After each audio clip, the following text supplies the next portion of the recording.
అమ్మడి స్పీడ్ మామూలుగా లేదు. ఒక్క సినిమాతోనే పాపులర్. రెమ్యునరేషన్ తెలిస్తే హడల్. సాధారణంగా సినీ రంగంలో కొంతమంది హీరోయిన్లకు ఎన్ని సినిమాలు చేసినా రాని గుర్తింపు కేవలం ఒక్క సినిమాతోనే వచ్చేస్తుంది.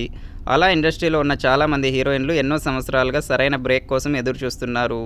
ఎప్పుడో ఒకసారి అదృష్టం వారి తలుపు తట్టినట్లుగా ఒక్క సినిమా హిట్ అవుతుంది. సౌత్ ఇండస్ట్రీలో చాలా కాలంగా వరుస సినిమాల్లో నటిస్తుంది. కానీ సరైన బ్రేక్ మాత్రం రాలేదు. ఇటీవలే ఆమె చేసిన ఒక్క సినిమా బాక్సాఫీస్ వద్ద హిట్ కావడంతో అమ్మడి పేరు మారుమోగింది. ఆమె మరెవరో కాదు, కైందు లోహర్. ప్రదీప్ రంగనాథన్ హీరోగా చేసిన డ్రాగన్ మూవీతో క్రేజ్ సంపాదించుకుంది. ఈ సినిమా విడుదలైన ఆ రోజు నుంచి కైందు లోహర్ పేరు మారుమోగింది. దీంతో ఈ అమ్మడుకు భారీ క్రేజ్ వచ్చేసింది. అయితే ఈ సినిమాలో మరో హీరోయిన్ అనుపమ పరమేశ్వరన్ ఉన్నప్పటికీ అసలు మొత్తం ఫాలోయింగ్ మాత్రం కైందుకి వచ్చేసింది. దీంతో వరుస ఆఫర్స్ క్యూ కట్టాయి. డ్రాగన్ మూవీతో హిట్టు కొట్టిన చిన్నది ఇప్పుడు చేతిలో అరడజన్ పైగా సినిమాలతో బిజీగా ఉంది. అంతేకాదు ఇప్పుడు ఈ అమ్మడు నటిస్తున్న సినిమాలన్నీ స్టార్ హీరోల సరసన కావడం విశేషం. 2021లో కన్నడ సినిమాతో ఇండస్ట్రీలోకి వచ్చేసింది. మలయాళం, తెలుగు, మరాఠీ సినిమాల్లో నటించి మెప్పించింది.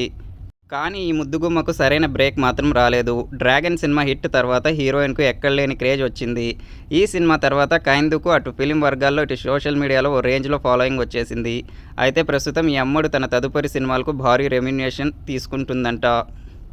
ప్రస్తుతం ఆమె ఒక్కో సినిమాకు 3 కోట్ల వరకు పారితోషికం తీసుకుంటుందని టాక్. గతంలో డ్రాగన్ సినిమాకు కేవలం 30 లక్షలకు మాత్రమే పారితోషికం తీసుకున్న ఈ అమ్మడు అలాగే ఒక్క హిట్తో కైందు లోహర్ రేంజ్ పూర్తిగా మారిపోయినట్లు తెలుస్తుంది.